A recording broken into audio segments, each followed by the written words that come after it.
మోకాలు నడుము భుజం నొప్పులకు పీఆర్పీ పద్ధతిలో చికిత్స చేయబడను. వేద pain clinic near metro station JNTU. Contact 8186959697. రేపటి నుంచి ఆగస్టు 13 వరకు పార్లమెంటు వర్షాకాల సమావేశాలు జరగనున్నాయి. ఈసారి కేంద్రం కీలక బిల్లులను ప్రవేశపెట్టేందుకు రంగం సిద్ధం చేసింది. అందులో భాగంగా మహిళా రిజర్వేషన్లు, డీలిమిటేషన్తో పాటుగా మరిన్ని బిల్లుల ఆమోదం దిశగా కొత్త వ్యూహాలు అమలు చేస్తోంది. గత సమావేశాల్లో మెజారిటీ లేక ఈ బిల్లులు వీగిపోయాయి. కానీ ఈసారి టీఎంసీ, శివసేన నుంచి వచ్చిన ఎంపీల మద్దతు ఇప్పుడు కీలకంగా మారుతోంది. ఈ బిల్లుల ఆమోదానికి కావాల్సిన సంఖ్యాబలం ఎన్డీఏ దాదాపుగా కూడగట్టుకుంది. దీంతో ఈ సమావేశాల్లోనే మహిళా రిజర్వేషన్లు, డీలిమిటేషన్ బిల్లుల ఆమోదం ఖాయమనే చర్చ నడుస్తోంది.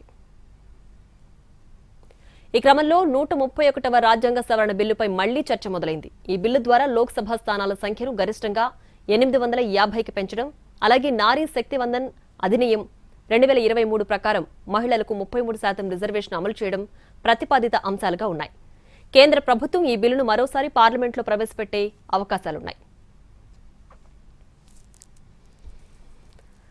ఇటీవల పలు పార్టీలో చీలికల అంశం రాజకీయ దుమారం రేపింది. టీఎంసీ, ఉద్దవ్ ఠాక్రేకు చెందిన శివసేన, ఆమ్ ఆద్మీ పార్టీలు పార్లమెంటు వర్షాకాల సమావేశాల్లో నిరసనలు తెలిపే అవకాశం ఉంది.